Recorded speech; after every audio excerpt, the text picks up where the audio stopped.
One side love, এটা বলতে পারেন এক ধরনের বোকামি, আবার বলতে পারেন এক হার না মানা প্রেমিকের অসমাপ্ত আত্মজীবনী,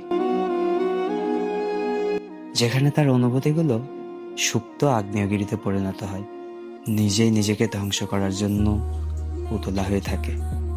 যাকে সে প্রিয় মানুষ হিসেবে গণ্য করে তাকে কখনো বিরক্ত করে না, চাতক পাখির মতো অপলক দৃষ্টিতে চেয়ে থাকে আর নিজেকে সান্ত্বনা দেয় হয়তো কোনো একদিন তার জন্য সে এক স্বপ্নময় জগৎ তৈরি করে রাখে, যেখানে সে নিজেই লেখক, নিজেই আসল চরিত্র।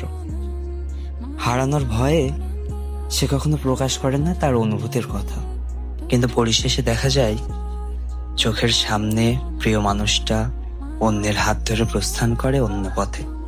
তখন সে ধরাছোঁয়ার বাইরে চলে যায়, তবুও সে বারবার নিজেকে প্রশ্ন করে আর নিজেই উত্তর দেয়, কারণ এটা ওয়ান সাইড লাভ। এখানে ভালোবাসা থাকলেও প্রকাশ করার অধিকার থাকে না।